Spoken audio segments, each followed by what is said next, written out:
Sahabat-sahabat Kristus, salam jumpa dalam acara Sabtu, Sarapan Bersama Tuhan. Adapun menu sarapan hari ini diambil dari Markus pasal 15 ayat 39. Waktu kepala pasukan yang berdiri berhadapan dengan dia melihat matinya demikian, berkatalah ia, sungguh orang ini adalah anak Allah. Kepala pasukan Romawi merupakan pangkat seorang perwira militer tingkat rendah yang mengepalai 100 prajurit dan lazim disebut centurion yang secara harfiah berarti pemimpin 100. Sebagai seorang perwira militer Romawi dapat dipastikan bahwa kepala pasukan tersebut pasti sudah banyak melihat orang-orang yang mati, baik dalam peperangan maupun dalam penghukuman, termasuk hukuman penyaliban. Oleh karena itu catatan Markus dalam Injilnya yang menyebutkan bahwa waktu kepala pasukan yang berdiri berhadapan dengan Tuhan Yesus Kristus melihat matinya demikian, kemudian berkata, sungguh orang ini adalah anak Allah, sejatinya merupakan suatu catatan yang sangat menarik. Frasa sungguh orang ini adalah anak Allah jelas merupakan suatu pengakuan penuh kekaguman dari kepala pasukan Romawi terhadap Tuhan Yesus Kristus yang mati di salib. Karena meskipun konsep tentang anak Allah yang dipahaminya sebagai orang kafir berbeda dengan konsep orang Yahudi, namun keduanya memiliki kesamaan yang menganggap bahwa sebutan tersebut merupakan sebutan ilahi terhadap seseorang. Kita tidak tahu apa yang dilihat oleh kepala pasukan dari matinya Tuhan Yesus Kristus di kayu salib, sehingga terlontarlah suatu pernyataan pengagungan penuh penghormatan. Sungguh orang ini adalah anak Allah. Namun, alasan yang paling masuk akal adalah kepala pasukan tersebut pasti melihat hal-hal luar biasa yang tidak pernah terjadi pada kematian orang-orang lain. Berdasarkan catatan Markus dalam Injilnya, kita akan melihat kembali apa yang terjadi di sekitar matinya Tuhan Yesus Kristus, terutama pada hal-hal luar biasa yang tidak pernah terjadi pada kematian orang-orang lain. Yang pertama, pada jam 12, kegelapan meliputi seluruh daerah itu dan berlangsung sampai jam 3. Markus pasal 15 ayat 33. Kegelapan selama 3 jam tersebut jelas merupakan satu peristiwa yang tidak biasa karena terjadi pada siang hari dan bukan pada malam hari. Dan menurut Nabi Amos, maka hal itu merupakan tanda berlangsungnya kejahatan yang sangat luar biasa mengerikan. Amos pasal 8 ayat 4-6. Sehingga ia menyampaikan nubuatnya demikian. Pada hari itu akan terjadi demikianlah firman Tuhan Allah. Aku akan membuat matahari terbenam di siang hari dan membuat bumi gelap pada hari cerah. Amos pasal 8 ayat 9. Kedua, tabir bait suci terbelah dua dari atas sampai ke bawah. Markus pasal 15 ayat 38. Ada dua tabir dalam bait suci, yaitu satu tabir bagian dalam yang membatasi ruang Maha Kudus dengan ruang kudus, dan satu tabir bagian luar yang membatasi ruang kudus dengan halaman luar.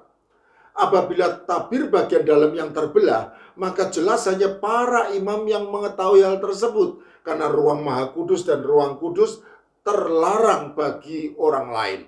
Oleh karena itu, kemungkinan besar yang dicatat oleh Markus adalah tabir bagian luar, yang apabila terbelah, maka dengan sendirinya dapat dilihat oleh banyak orang dari halaman luar.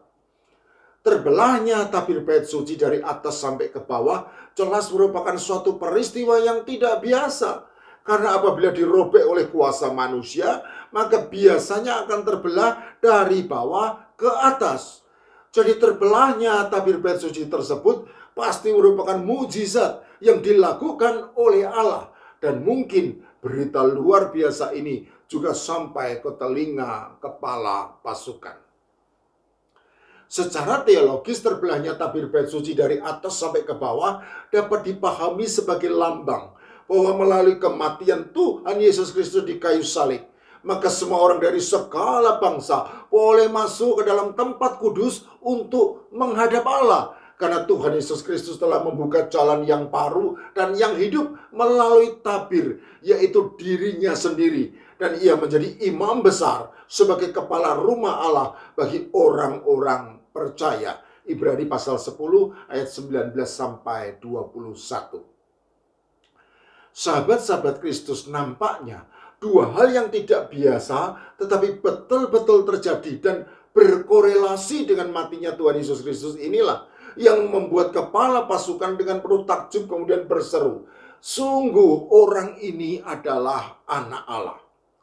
Selanjutnya, seperti yang sudah saya kemukakan pada bagian awal, bahwa meskipun konsep tentang anak Allah yang dipahami oleh kepala pasukan sebagai orang kafir berbeda dengan konsep orang Yahudi, namun sejatinya keduanya memiliki kesamaan yang menganggap bahwa sebutan anak Allah merupakan sebutan ilahi terhadap seseorang. Jadi, kepala pasukan itu dalam pemahaman yang terbatas mengenai Tuhan Yesus Kristus, pada hakikatnya juga mengakui keilahiannya sebagai anak Allah. Lantas bagaimanakah konsep orang Yahudi tentang sebutan anak Allah? Untuk mengetahui hal ini maka kita harus kembali ke zaman Perjanjian Lama. Pada zaman dahulu kala tersebut jelas bahwa semua laki-laki keturunan Set yang dianggap saleh disebut sebagai anak-anak Allah. Kejadian pasal 6 ayat 2. Dan demikian juga bangsa Israel yang disebut sebagai anak Allah atau anak sulung Allah. Keluaran pasal 4 ayat 22. Selanjutnya, sebutan anak Allah ditujukan kepada raja-raja Israel yang memerintah sebagai wakil Allah. Mazmur pasal 2 ayat 7. Dan kemudian secara khusus menjadi sebutan bersifat mesianis bagi keturunan Daud yang kekal tahta kerajaannya. 2 Samuel pasal 7 ayat 14 sampai 16. Sebutan anak Allah sebagai gelar mesianis inilah yang dalam perjanjian baru kemudian disematkan kepada Tuhan Yesus Kristus sebagai raja segala raja yang dijanjikan Allah, yaitu sebagai Mesias atau juru selamat keturunan Daud yang tahta kerajaannya akan kokoh untuk selama-lamanya. Markus dalam Injilnya dengan jelas dan tegas menyematkan sebutan anak Allah kepada Tuhan Yesus Kristus dalam peristiwa pembaptisannya oleh Yohanes Pembaptis. Ia memberi catatan sebagai berikut. Pada waktu itu datanglah Yesus dari Nazaret di tanah Galilea, dan ia dibaptis di sungai Yordan oleh Yohanes. Pada saat ia keluar dari air, ia melihat langit terkoyak dan roh seperti burung merpati turun ke atasnya. Lalu terdengarlah suara dari surga, "Engkaulah anakku yang kukasihi, kepadamulah aku berkenan." Markus pasal 1 ayat 9 sampai 11. Menurut saya, bukan merupakan kebetulan apabila Markus dalam Injilnya mencantumkan kisah mengenai penyebutan anak Allah kepada Tuhan Yesus Kristus oleh Allah sendiri di bagian awal Markus pasal 1 ayat 11. Dan kemudian mengakhirinya dengan kisah mengenai penyebutan anak Allah kepada Tuhan Yesus Kristus oleh kepala pasukan Romawi yang kafir. Markus pasal 15 ayat 39.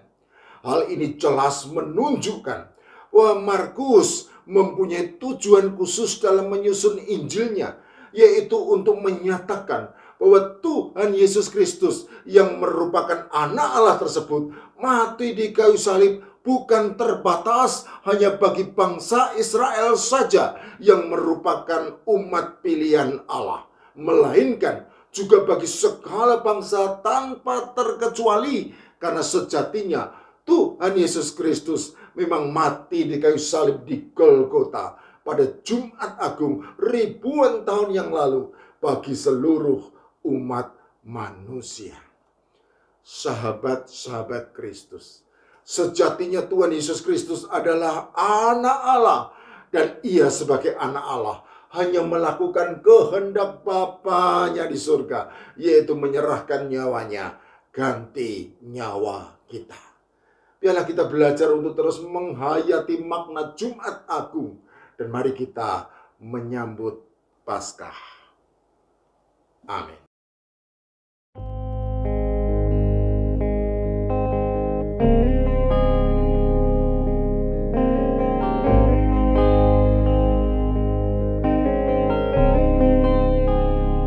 Menjulangnya atas bukit kala, terang benderang salib-Mu Tuhanku.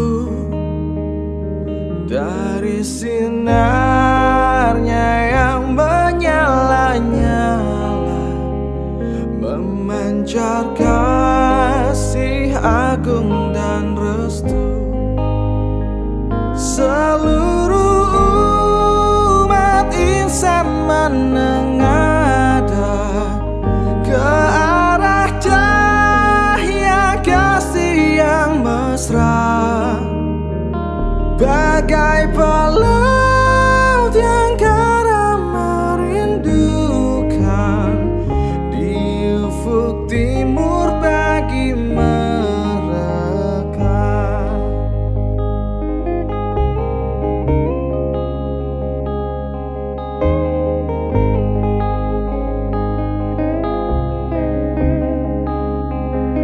Salib-Mu Kristus, tanda pengasihan,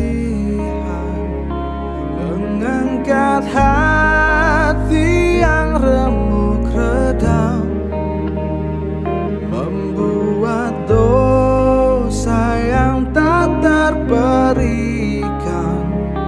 di lubuk cinta Tuhan terbenam. Di dalam Tuhan kami balik lahir, insan bernoda kini berseri, teruras darah suci yang mengalir di salib pada bukit Kalvari. Di dalam Tuhan kami balik lahir, insan bernoda kini berseri, teruras darah